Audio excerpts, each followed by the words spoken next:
Hello' বন্ধু বান্ধৱীসকল, জ্ঞান বিজ্ঞান ৰাজ্জাক ইউটিউব চেনেললৈ আপোনালোকক স্বাগতম জনাইছোঁ।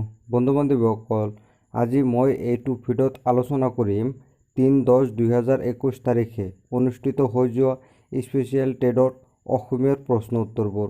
আহক দেৰি নকৰি ভিডিঅ'টো আৰম্ভ কৰোঁ।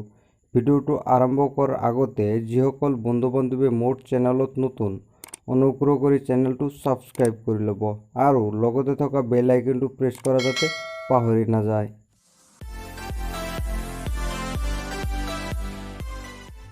এতিয়া আহিছোঁ 1 নম্বৰ প্ৰশ্নটোলৈ।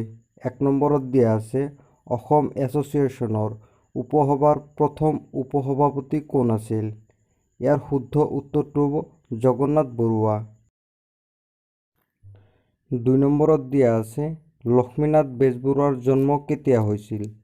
ইয়াৰ শুদ্ধ উত্তৰটো হ'ব লক্ষ্মীনাথ বেজবৰুৱাৰ জন্ম 1864 চনৰ 14 অক্টোবৰত হৈছিল। 3 নম্বৰত দিয়া আছে, নিৰ্মলা প্ৰভা বৰদলৈ কিহৰ ওপৰত গৱেষণা কৰি ডক্টৰেট ডিগ্ৰী লাভ কৰিছিল? ইয়াৰ শুদ্ধ উত্তৰটো হ'ব নিৰ্মলা প্ৰভা বৰদলৈয়ে কবিতা আৰু প্ৰকৃতিৰ ওপৰত গৱেষণা কৰি ডক্টৰেট ডিগ্ৰী লাভ কৰিছিল। 4 নম্বৰত দিয়া আছে, অসমত কেতিয়াৰ পৰা অসমীয়া ভাষা কাৰ্যকৰী হৈছিল? ইয়াৰ শুদ্ধ উত্তৰটো হ'ব অসমত 1960 চনৰ পৰা অসমীয়া ভাষা কাৰ্যকৰী হৈছিল। 5 নম্বৰত দিয়া আছে, ডক্টৰ নিৰ্মলা প্ৰভা বৰদলৈক কি নামেৰে জনা গৈছিল? ইয়াৰ শুদ্ধ উত্তৰটো হ'ব ডক্টৰ নিৰ্মলা প্ৰভা বৰদলৈক নীলা বাইদেউ বুলি জনা গৈছিল। 6 নম্বৰত দিয়া আছে, মাধৱদেৱৰ মৃত্যু কেতিয়া হৈছিল? ইয়াৰ শুদ্ধ উত্তৰটো হ'ব মাধৱদেৱৰ মৃত্যু হৈছিল 1596 চনত কোচবিহাৰত। 7 নম্বৰত দিয়া আছে, অসমীয়া ভাষা কোনটো প্ৰকৃতিৰ পৰা আহিছে? ইয়াৰ শুদ্ধ উত্তৰটো হ'ব অসমীয়া ভাষা মাগধী প্ৰকৃতিৰ পৰা আহিছে। 8 নম্বৰত দিয়া আছে, লিংগ কেই প্ৰকাৰ? ইয়াৰ শুদ্ধ উত্তৰটো হ'ব লিংগ 3 প্ৰকাৰ: পুল্লিংগ, স্ত্ৰীলিংগ আৰু উভয়লিংগ।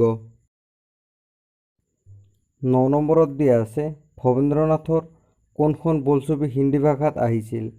ইয়াৰ শুদ্ধ উত্তৰটো হ'ব ভৱেন্দ্ৰনাথৰ কালসন্ধ্যা বোলছবিখন হিন্দী ভাষাত আহিছিল। 10 নম্বৰত দিয়া আছে, শংকৰদেৱৰ কাব্য কেইখন? ইয়াৰ শুদ্ধ উত্তৰটো হ'ব শংকৰদেৱৰ কাব্য 7খন। 11 নম্বৰত দিয়া আছে, বিভক্তি কেই প্ৰকাৰ? ইয়াৰ শুদ্ধ উত্তৰটো হ'ব বিভক্তি 2 প্ৰকাৰ। 12 নম্বৰত দিয়া আছে, ষষ্ঠ বিভক্তিৰ অনুসৰ্গ কি? ইয়াৰ শুদ্ধ উত্তৰটো হ'ব ৰ হৈছে ষষ্ঠ বিভক্তিৰ অনুসৰ্গ। 13 নম্বৰত দিয়া আছে, ৰোমান্টিক যুগৰ কবি কোন? ইয়াৰ শুদ্ধ উত্তৰটো হৈছে চন্দ্ৰকুমাৰ আগৰৱালা হৈছে ৰোমান্টিক যুগৰ কবি। 14 নম্বৰত দিয়া আছে, অসমীয়া ভাষাত হ্ৰস্বৰ কেইটা? ইয়াৰ শুদ্ধ উত্তৰটো হ'ব অসমীয়া ভাষাত হ্ৰস্বৰ হৈছে 4টা। 15 নম্বৰত দিয়া আছে, অসমীয়া ভাষাত স্বৰধ্বনি কেইটা? ইয়াৰ শুদ্ধ উত্তৰটো হৈছে অসমীয়া ভাষাত স্বৰধ্বনি হৈছে 8টা। 16 নম্বৰত দিয়া আছে, অসমীয়া স্বৰবৰ্ণৰ উচ্চাৰিত ধ্বনি কেইটা? ইয়াৰ শুদ্ধ উত্তৰটো হ'ব 8টা। অসমীয়া স্বৰবৰ্ণৰ উচ্চাৰিত ধ্বনি হৈছে 8টা। 17 নম্বৰত দিয়া আছে, ভাষা চৰ্চা মাধ্যমেৰে কি হয়? ইয়াৰ শুদ্ধ উত্তৰটো হৈছে ভাষা চৰ্চা মাধ্যমেৰে শব্দৰ ভাণ্ডাৰ বৃদ্ধি হয়। 18 নম্বৰত দিয়া আছে, লিখন কি ধৰণৰ দক্ষতা? ইয়াৰ শুদ্ধ উত্তৰটো হৈছে উৎপাদনমূলক দক্ষতা। লিখন হৈছে উৎপাদনমূলক দক্ষতা।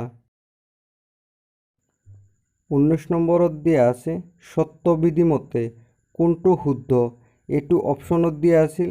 সেই অপশ্যন কেইটাৰ ভিতৰত শুদ্ধ অপশ্যনটো হৈছে পুষ্প। সত্যবিধি মতে পুষ্পটো হৈছে শুদ্ধ।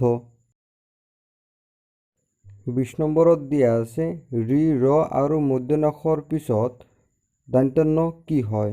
ইয়াৰ শুদ্ধ উত্তৰটো হ'ব মূৰ্ধন্য হয়। আজিলৈ ইমানেই আছিল।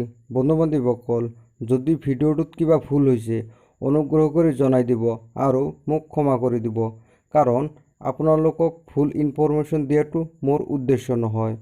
বন্ধু বান্ধৱীসকল, যদি ভিডিঅ'টো চাই ভাল পাইছে তেনেহ'লে এটা লাইক কৰিব, কাৰণ আপোনাৰ এটা লাইকে আমাক পৰৱৰ্তী আৰু এটা নতুন ভিডিঅ' বনোৱাত বহুত উৎসাহ প্ৰদান কৰে।